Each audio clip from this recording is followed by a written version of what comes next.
In the heart of a forgotten village in rural Mexico, where poverty clings like dust to the adobe walls, a desperate act unfolded under the cover of midnight shadows. It was a story that would defy the cruel logic of abandonment, rewrite the boundaries of divine intervention, and prove that the Virgin Mary's embrace extends even to the tiniest souls left in despair. What happened to this innocent baby, discarded like yesterday's refuse before a weathered statue of Our Lady, would not only shock the villagers but ripple across continents, igniting faith in the most hardened hearts. This is the tale of a miracle so profound, it turned tragedy into triumph and whispers of doubt into choruses of praise. Before we dive deeper, drop a comment below. Tell me where you're reading from and what time it is. Let's see how far the Virgin's miracles are traveling tonight. Elena Ramirez was just 19 when the weight of the world crushed her spirit. Born into a cycle of hardship, she had fled her abusive home at 15, surviving on scraps and fleeting jobs in the bustling markets of Oaxaca. By 18, she fell into the arms of a charming drifter named Carlos, who promised her the stars but left her with nothing but a swelling belly and a broken heart. Alone, penniless, and terrified, Elena gave birth in a dingy alley behind a cantina, the cries of her newborn daughter piercing the humid night air like a plea for mercy. "I can't do this," she whispered through tears, wrapping the baby in a tattered shawl. "Forgive me, little one." In her desperation, Elena stumbled toward the village square, where an ancient statue of the Virgin Mary stood sentinel in front of the crumbling chapel. Carved from stone centuries ago by devout hands, the statue depicted Our Lady with open arms, her gaze eternally compassionate. It was said to have wept tears during a long-ago drought, saving the crops and the people. Elena placed the baby at the statue's feet, kissed her tiny forehead, and fled into the darkness, her sobs echoing like a fading prayer. The next morning, October 12, 2005, the feast day of Our Lady of Guadalupe, Mexico's beloved patroness, the village stirred to life.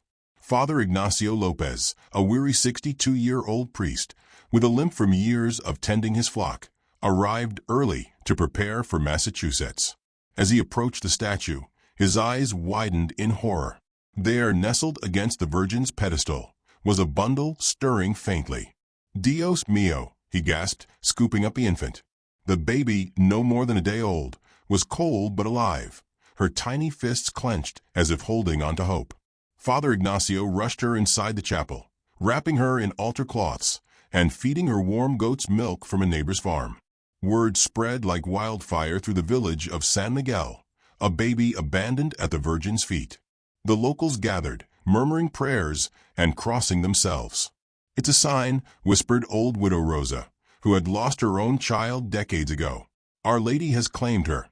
They named her Milagros, miracle, for how else could such a fragile life endure a night exposed to the chill and prowling animals? But as the days turned to weeks, something extraordinary began to unfold. Milagros didn't just survive. She thrived in ways that baffled the village doctor, Dr. Sofia Mendoza. At her first checkup, the infant's eyes, deep brown like polished obsidian, seemed to hold an unnatural light, as if reflecting an inner glow. "She's perfectly healthy," Dr. Mendoza announced, puzzled. "But look at this."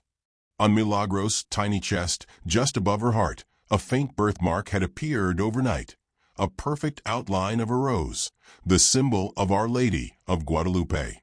The villagers gasped. Roses had miraculously bloomed for Juan Diego in the Virgin's legendary apparition.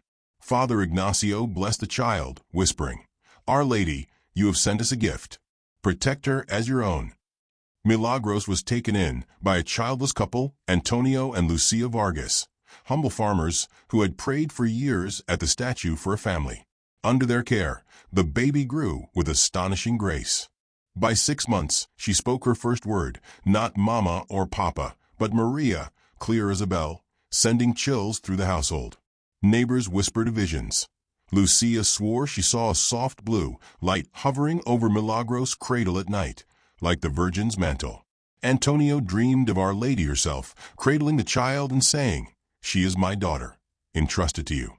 Through her, I will heal the broken." But the true shock came on Milagros' first birthday, October 12, 2006.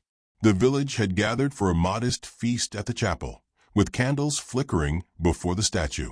As Father Ignacio led a rosary, Milagros, now toddling on chubby legs, broke free from Lucia's grasp and waddled straight to the Virgin's feet, the very spot where she had been abandoned. She reached up, her tiny hand touching the stone pedestal. In that instant, a gasp rippled through the crowd. The statue's eyes, long dulled by time and weather, began to shimmer with tears, real, glistening drops that trickled down the stone face. "Milagro!" cried Widow Rosa, falling to her knees. The tears pooled at the base, and where they touched the earth, vibrant roses burst forth from the barren soil, blooming in impossible colors under the midday sun. Dr. Mendoza, ever the skeptic, tested the tears later, pure water, scented with roses, defying any scientific explanation. Panic and awe swept the village. Some fled in fear, calling it witchcraft. Others knelt in prayer, their faith reignited. But the miracles didn't stop. That night, Elena Ramirez, Milagros' birth mother, who had fled to a distant city and sunk into addiction and regret, awoke from a feverish dream. In it, the Virgin Mary appeared, not in judgment, but with gentle eyes. "Daughter," she said, her voice like a soothing lullaby, "your child lives and calls for you. Return and find redemption." Trembling, Elena boarded a bus back to San Miguel, arriving at dawn. She confessed everything to Father Ignacio, who led her to Milagros. The moment Elena held her daughter, the rose birthmark on the baby's chest glowed faintly, and Elena felt a warmth flood her soul, washing away years of pain. "Forgive me," she sobbed. Milagros cooed, reaching for her mother's face, and in that touch, Elena's addictions vanished, like chains shattered by divine mercy. News of the weeping statue and the blooming roses spread beyond the village, drawing pilgrims from across Mexico and the world. Scientists from universities in Mexico City examined the statue, finding no hidden mechanisms or tricks. The Vatican sent investigators, who documented the events as worthy of belief. Milagros grew into a young woman of extraordinary compassion, founding orphanages across Latin America with funds from donations inspired by her story. Elena, redeemed, worked beside her, turning her life into one of service. Antonio and Lucia saw their barren fields flourish, as if blessed by the same miraculous roses.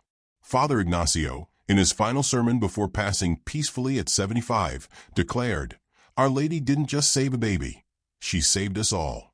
She turned abandonment into abundance, sorrow into joy, and a single act of despair into a symphony of miracles." Even today, the statue in San Miguel draws thousands, its tears preserved in a reliquary that has healed the sick and mended broken families.